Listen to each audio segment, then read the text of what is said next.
Well, hello, and a very warm welcome back to the Andrew Eborn Show with me, Andrew Eborn. I'm delighted that my special guest is the media commentator, columnist, and founder of Pimlico Plumbers, the archetypal entrepreneur, the wonderful Charlie Mullins. How are you doing, Charlie?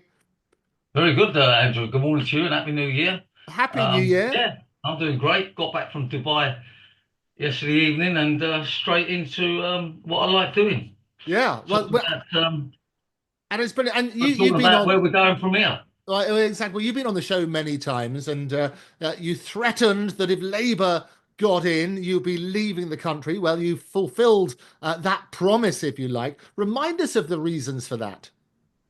Well, straightforward that I knew Labour was going to be bad from a working point of view. You know what they're like with unions, and I obviously realised it was going to increase taxes and costs of everything. I did not realise they was going to be as bad as they are.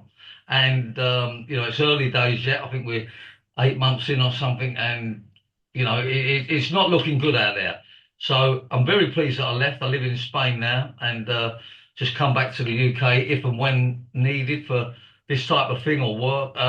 Also, as you know, I started with the new company called We Fix London, plumbing, heating, drains, all the trades, similar to the old company I had, but hopefully this will be a different level, a different standard, a real top quality outfit.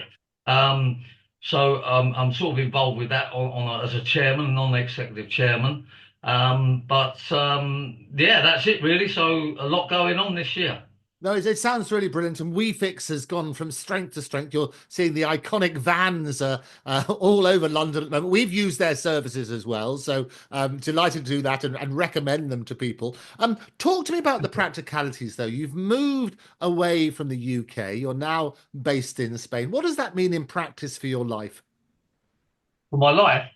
Yeah. What do you have to do? How many days can you spend in the country? What about, I always say, don't let the tax tail wag the dog. How's your life changed as a result of moving to Spain? Well, it's just changed that I'm not a taxpayer in the UK because I'm not on the payroll. So, I made a statement. I'm not prepared to put any more money into the pot. I put in over 100 mil. That's my main reason for moving. I don't want to be part of putting in any more because I just feel it's not a case of the putting in that bothers me. It's what they do with the money that bothers me, and I'm just not prepared to let them waste my money anymore on most of the things that they waste it on. And then, of course, they're going to increase capital gains. They're going to bring in the larger inheritance tax. They're talking about leaving tax. I mean, God knows what they're not taxing you on. So I just feel it's going down the drain. Excuse the plug. Um, and I don't want to be part of it. But I've said from day one, if and when Reform get in and Nigel Farage or Rupert Lowe is the Prime Minister, I'll be back here like a shot. I'll be supporting them non-stop. Yeah, and we'll come on to that because it's interesting developments there. But just in terms of the practical day-to-day stuff, how many days are you allowed to be in the UK? I ain't got a clue. Don't take no notice of it because, well, I don't need to because, I don't want to be here a lot. So, I'm sure I can, have as much as I want kind of thing here. But I'm in Dubai quite a lot. I'm spending my time in Spain. The reason was to get out of the UK. So I ain't bothered about days. I mean, if they tell me one day, I'm happy with that. But, I only come here, for visiting family and work, and general things like that. Yeah. So the real truth is, how many days can I spend in the UK? It's as less as possible for Right. me. Well, one of the critics, and it's always good. What I love about your coming on the Andrew Eborn Show, it gives you a chance to unpack the various stories that are about you, and as well as my other guests, and so on and so forth. One of the criticisms they say is that you no longer want to pay into the tax system. You're deliberately going just to avoid tax. Deal with that question. Yeah, well, I'm not avoiding tax because I don't owe any tax. My tax is up to date. I'm just saying from an ongoing thing, I'm not prepared to give Labour any more of my money. So investments, I've moved there. I've got one property still to sell, my London apartment where I am now, and again, I should sell that. I should happy to take a cut on it. Anything I can do so that Labour don't get any more of my money. But of course, We Fix London will comply totally with the tax regulations. Yeah. We're not. I'm not. A lot of people, oh, you're moving, Charlie. You're a traitor. All this, not. No, I'm not a traitor. I've been paying into the system for over 50 years, and enough's enough. We know the position the country's in at the moment, and this was so predictable, Andrew. So predictable, and Labour have just actually got worse and worse and worse, and the worst is yet to come with them. I'm afraid to say it, but let them break the UK and then get a new political party in and a new prime minister, and then let's build it up again. Yeah, you've been very eloquent about your views on Starmer and Starmageddon, and as you say, it's disastrous for Britain. Quite outspoken as a business leader in terms of your political views. How do you balance your personal beliefs with maintaining a broad client base? Because obviously your customers come from every political persuasion. Yeah, of course. Look, I don't think I'm saying anything that most people are not thinking. I'm not sort of knocking Labour for the sake of it. I mean, they've taken on, the fact we was in problems anyhow with the Tories. We're not putting all the blame on Labour, but it's now under their watch that they're controlling things. They're just not business minded. They're very anti-business. They're socialists, so they don't want anybody that wants to do well to get on. They're doing everything they can to stop the economy growing. They're doing everything they can to discourage entrepreneurs and people that want to open up a business with all these increase of taxes. Everybody knows, the way to get people booming and investing is to give them incentives, not penalise them. So lots of people have moved their money out. Lots of people are not interested in building up the UK. They've gone the wrong way about it, Andrew. I mean, that it's as clear as that. And I don't think there's many people out there or your listeners that would not agree with me. I mean, we're like the Titanic, we're sinking. Yeah. And you've been very, as I say, very active politically. You previously supported the Conservative Party. You've now switched your allegiance very publicly to Reform, and Nigel in particular. Talk to me about that relationship. Well, relationship, yes, I've donated money to the party. I'm fully supporting them. I like what they've got to say. I believe what they've got to say as far as, they're going to make changes. They're going to sort of cut down on the boats. They're going to cut down on benefits. They're not going to penalise successful people. I think they're full of encouragement. I mean, I believe they're the only hope that people living in the UK have got. I really believe that if they can come up with what they're saying they can come up with, or even 20% of it, it'd be a massive improvement. And, let's not kid anyone. Nigel Farage, whether you like him, dislike him, he says what he's going to do. He don't beat about the bush. There's no lies there. And he comes up with the goods. And he also his connection with Trump in America is if anything's going to get the UK booming, it will be the connection with America and getting Trump involved with it on the trade deal. What I'm saying. I mean, without America, we're finished anyhow. And Trump can finish the UK economy in 1 week once he gets in. Unfortunately, Starmer and Labour have set up a very bad relationship with them, and it could be payback time. I think he's dropped Starmer out, for when he gets signed in as the president. He's definitely going to put tariffs on trades, and I think we're going to be in a worse position. Yeah, you make some very interesting points. Well, obviously, we talk about the special relationship with America. As you know, Elon Musk's father, is a regular on the Andrew Eborn Show. And Well, Elon was, first of all, quite supportive of Nigel. We had great pictures of him and Nick Candy at Mar-a-Lago. There was talks of making a sizable donation. People talked about $100 million. That was never confirmed as such. But Elon's now changed his mind about Nigel, saying that they need a stronger leader. What's your take on that? well, that's Elon's Musk view. I disagree with him, and many other people disagree with him. Yeah, that's it. Look, Elon Musk seems to have changed his attitude since Reform don't want to be involved with Tommy Robinson. They've made it clear that they don't feel he's right for the party. Elon Musk is very much supporting and backing Tommy Robinson, and I admire Reform and Nigel Farage for sticking by their guns. They've told Tommy Robinson it's a no-go. let's move on. And if Elon Musk is unhappy with that, so what? I mean, he's not the only one who's got like money out there. He's not. He's a great one to have on your side. But as you probably know now, he started attacking Labour and Starmer. He wants him out. He wants. So, I just think there's a little bit of, it's just Elon Musk's view that he don't feel Nigel's a man. But 3 weeks before that, he wants to put 100 mil in and back him. So I don't think I would take too much notice of that Yeah. Well, personally. what are And your own views on Tommy Robinson? my own views on Tommy Robinson. Um, Look, I think there's good and bad about the fella. It's unfortunately, he's not everybody's cup of tea.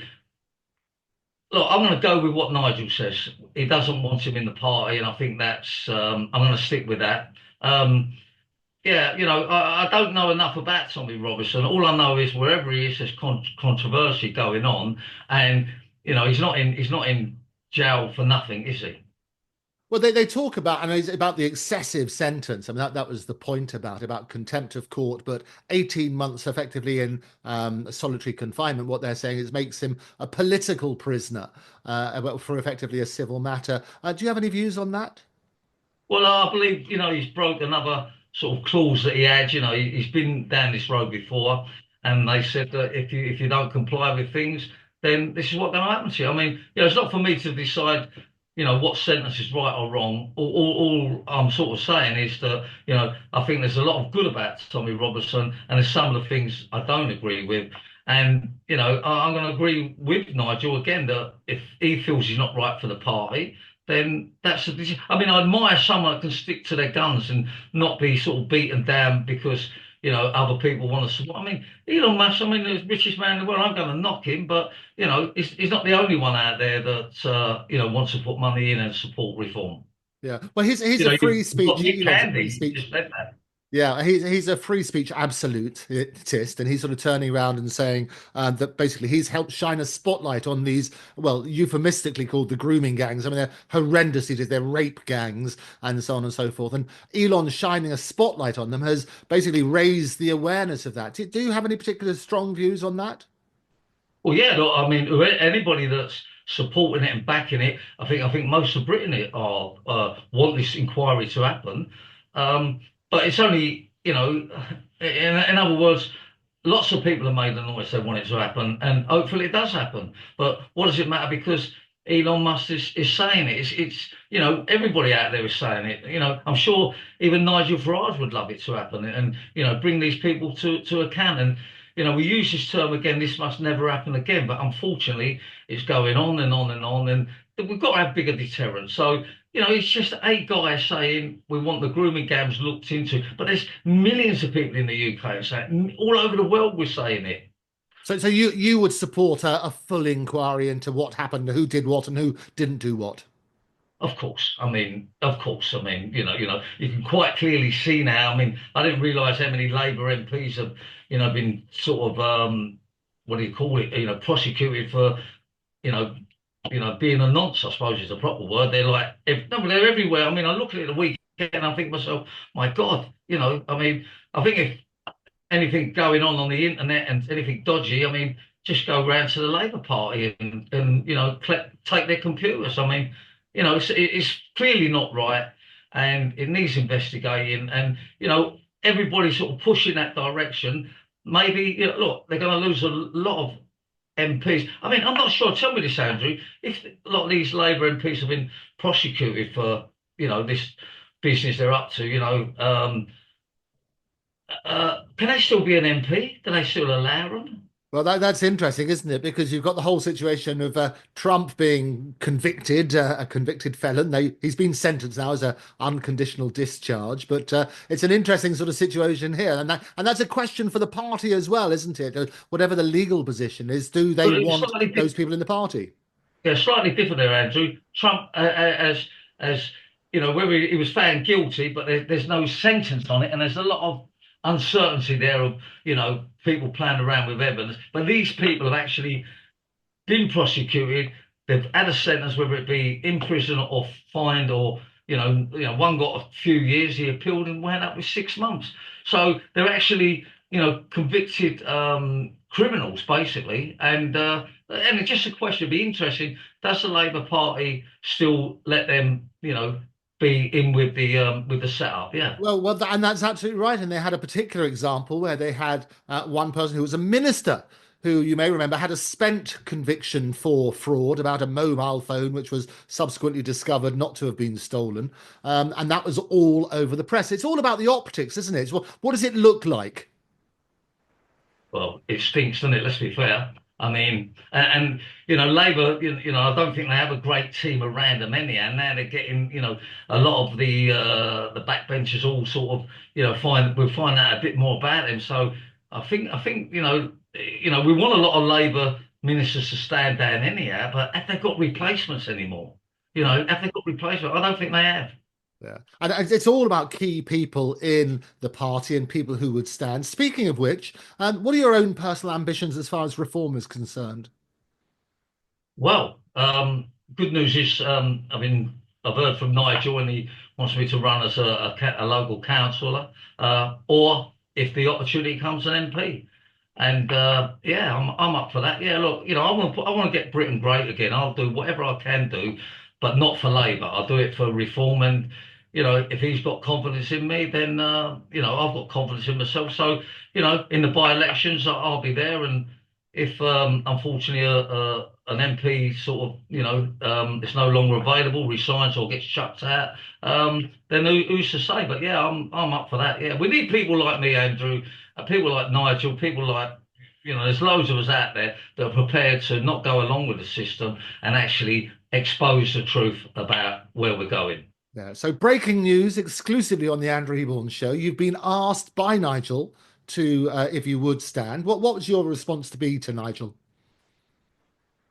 Well, I've just said it, didn't I? Andrew, you're not listening. Sorry, mate. So your answer is absolutely, you did just say it very, very clearly, but for the avoidance of doubt, you said you have been asked, but for the avoidance of doubt, you would stand? Yeah, I thought I just said that. I said he wants me to be the councillor in the local election, and I'm up for that. I thought I said that, and then I said, and if the situation arises where there's a vacancy because they've booted someone out, or they've unfortunately passed away, then I'll go even further. Yeah, Absolutely. You've made that very clear. Have you told Nigel that? Because I understand it's only happened in the last few minutes. Well, to be honest, I've sort of been mulling it over while I've been in Dubai. Obviously, I've made my decision now, so I'm sure he'll be fully aware of it.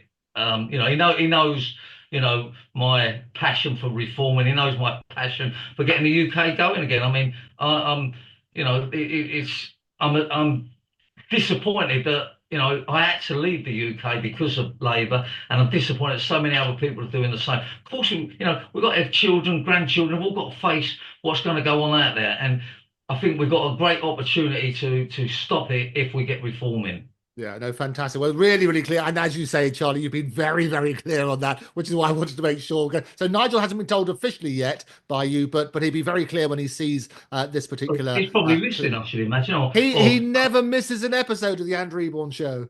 That's right. I mean, but he'd be fully aware of it. He knows he knows what I'm about, and if he sees a value in me in many things, and I'd like to get involved with reform on apprentices, and getting sort of people, youngsters into work, and that's something that's is something I would enjoy and something I know I can achieve. There doesn't seem anybody out there with Labour or Conservatives lately that got a clue about apprenticeships, and that's my passion. And if we can get that moving again, and it's just everything's going to be for the good, I believe, once Labour are gone. Brilliant. Well, one of the announcements today is about my pet topic about artificial intelligence, putting the AI into Britain. And the Prime Minister set out this blueprint to turbocharge AI and deliver what he calls a decade of national renewal. There's leading tech firms have committed about 14 billion, he says, and it's going to create 13,250 jobs. What's your view on AI and how it would affect your business? Well, it won't affect my business, but to me, I don't get involved in it. I'm pretty practical, pretty common sense. We have a company, we go to work, we do the job, happy customer. I'm sure that people say this A1's or A whatever they call it is great. AI, artificial AI, is intelligence. that what it's called? But I'm a bit surprised that all of a sudden Keir Starmer and the Labour have turned to that. I think they don't know what to do. They're probably going to put the blame on them. No, I'm telling you. I mean, come on, we need common sense. We need people. We don't need computers out there to tell us what to do, and we need common sense and people that understand the economy and not the look. I don't think it's a great thing, and unfortunately millions of people will lose their job, millions and millions of people. Again, this work from home business. I've just done a debate the other day on GBN News about it, and about the civil servants. They won't go. I think it's the land registry. Like 4,000 of them are not prepared to go into the office for 3 days a week. I mean, it's they're a disaster anyhow. They're well behind on everything. They're taking up to 2 years to complete something on like that, and they're belly aching that they won't go in the office for 3 days a week. They've been at home since 2020, since COVID, and how much longer are we prepared to pay for these people to sit at home, probably do 50% of what they should do? We're overloaded. We've got 50% of them too much. I mean, someone's got to make a stand and you know tell these people that's the place to work. We need you in there. Either if you don't want to come in, go somewhere else. But hopefully that the government wake up. And I'd like to see them. I hate anybody losing their job, Andrew, but I hope 50% of them lose their job. So we will save money and we will become more productive because they'll be in the office. Yeah, I know you make some very interesting. I mean, AI actually is going to affect every industry because it's all about efficiencies and cuts out a lot of the admin. So they're talking about using it from fixing potholes because cameras can spot where the potholes are to increasing government efficiency and even diagnosing things like cancer more quickly. So it will affect Look, absolutely every look, it's business. going to be a great thing. Obviously, it's going to help a lot of things. But I go back to what I'm saying. It's going to cost a lot of people their jobs, and I don't think it fixes plumbing, though, does it? Well, it would help, but maybe getting streamlining who goes what where and so on and so forth, getting rid of Not some of the really. admin tasks.